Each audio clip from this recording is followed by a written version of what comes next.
Hello everyone, this is Eva and you're watching Israeli startup channel ISUP. So today, Yanki Margalit is up. So he's the chairman of SpaceIL project and we're going to have a nice interview with him about going to the moon. So it's very nice to meet you. Hi, pleasure. So it's interesting to see the SpaceIL project that you want to send spacecraft to the moon. I think it's a very exciting project to start with, to want to go to the moon and then going to the moon. You know, so far, only empires were able to go to the moon. It was the Americans and the Soviets that built spaceships and were able to land on the moon, not to crash, to land on the moon. And the rest of the world was not able to do it. I mean, and we always believed that we need governments and a lot of money and big organizations to build a spaceship to go to the moon. The nice thing is that technology has evolved. And now, I believe that almost everybody, if you really want it, you can build a spaceship. You can go to the moon. You don't need a government anymore. And this is what we are doing here in Israel. We assembled a group of volunteers and engineers and teenagers. And yes, we get some help from the industry and we get help from the government sometimes, but it's a private, non-profit organization with the mission to build a spaceship and put it on the moon. Okay, so it's interesting that it's among all the competitors you have from the other side of the world, that you are the only non-profit organization. Yes. And so can you... Yeah, sorry for bumping in. Yes. There is a competition now organized by Google, and Google is going to give $20 million to the first group that is going to put a spaceship on the moon. And also, the Google idea is to encourage, not governments, but again, to encourage people, to encourage private organizations, to encourage them to go and explore space. Now, in this competition, the Google competition, you have around 30 companies who compete.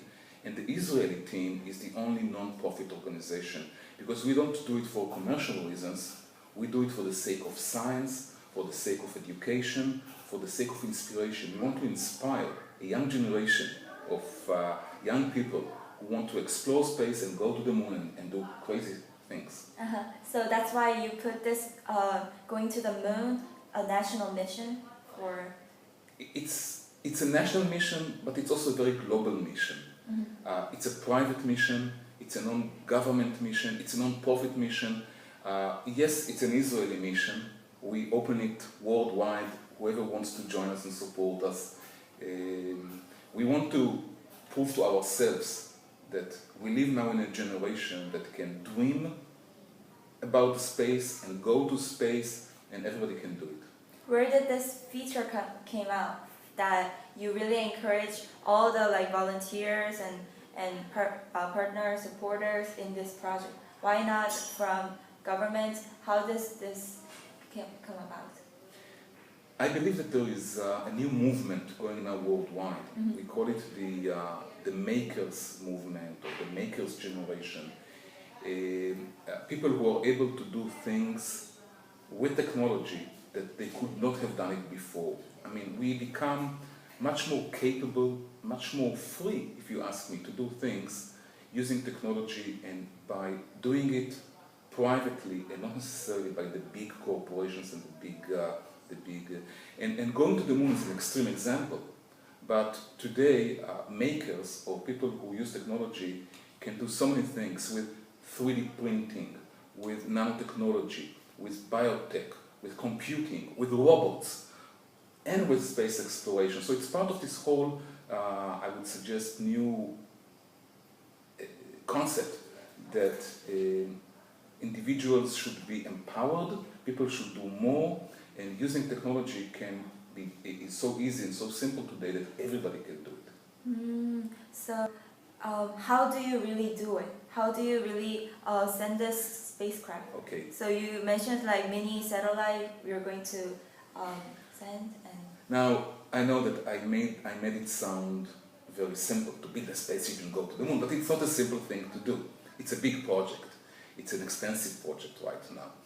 and we need a lot of disciplines, we need a lot of people, we need a lot of help to do it. The basic idea is to build a very small spaceship. So it's so small that we can actually launch it by taking a ride on a bigger launch. So if somebody is taking a satellite to space, we just add our small spaceship to the satellite, we get out of Earth, and at that point we can leave the big satellite and navigate our way to the moon. So, you know, we don't just build our own launch, our own spaceship and go directly to the moon. It's impossible to do it this way. So we build a very small satellite. We add it to a commercial or to another launch. We hitchhike our way, we take a ride to space, then we separate ourselves from the other satellite. What we do next is we navigate to the moon. The whole idea is to navigate by sight, not by radar, not by, but by vision. We'll be able to look at the moon, look at Earth, find out our position, find where we are, and then navigate our way to the moon. Then the big issue is to land on the moon. Okay, so we reach that point, high speed, you are around the moon, you need to land. Again, we're going to use mostly vision algorithms to find our location on the moon, to try and, you know, not to crash. Not to crash on the moon, you have to put some power in the other direction. We cannot use a parachute. There's not enough air or atmosphere. We cannot use a parachute. So what we have to actually go in the direction of the moon, but use our engines to go against it and hopefully land on the moon. The mission is then to land, send a video, high definition video, and the mission is not done here. After we landed and sent the video, we have to move to another location on the moon, 500 meters away, send another video, and then the mission is done. What we would like to do, by the way, is not just to complete the mission, we would like to bring things from Earth to the moon. Like we would like everybody on Earth to be able to take a photo, put it in the spaceship, and send it to the moon. So we allow everybody to, using Facebook, for example, to just go in, log on, and attach the photo. The photo will be put on a hard disk inside the spaceship. So we'll bring photos from humanity to the moon as part of the mission. How can you make this really project to the education, to give message to the young students, and Sure. how do you do that? Honestly, there's no justification to send a spaceship to the moon and to take photos and just for that. I mean, there's no economic justification. The real justification is education. The real justification is inspiration. The real justification is to make many people around the world look at it and say, wow, it can be done. So what else can be done? What is the next thing to do? Should we go to Mars? Should we bring something from the moon? What's the next step? What can be done in space? What can we do with satellites? So the whole idea is not to make any economic gain from that. The whole idea is to promote education, to promote space exploration, to promote engineering, and to promote the belief that today we can do so many more things if we just set our minds in doing so. What you're focusing on, like going to the moon and like solar tree and 3D printing, like all these bitcoins and everything you choose and put your focus on. What are the do you think it's the keyword that you? It's all, I mean, all the technologies that you have mentioned, 3D printing and solar energy and Bitcoin, and even space exploration and nanotech and whatever. Hi to all, it's being filmed right now, so you're in the middle of it. If you want to join us, you can join us over here. You'll be part of the movie going to Korea. Just came to say hello. Hello, hello. Wow, I met him in America, and wow, he's here. Yeah. Sorry, we were discussing the what is the common denominator of all these Yes. technologies, nanotech and biotech and solar energy. I think these are all technologies that individuals can master and use today. I mean, think about it. I mean, if you want to build and use if you want to use solar energy in your own house, you can actually do it. I mean, go to the internet, find out about how do I utilize solar energy. You don't need a lot of expertise or knowledge to start building your own solar panels and using them in your own house.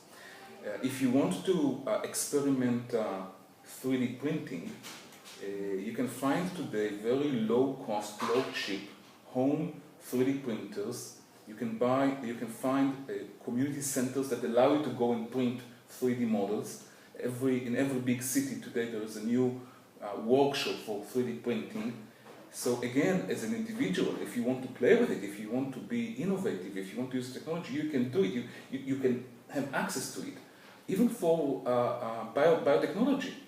There are several organizations today, like Do-It-Yourself Biology, like iGEM, like other organizations that promote the idea that in every big city you'll be able to go and experiment, even as a teenager, with nanotechnology and biotechnology and be able to make things, do things.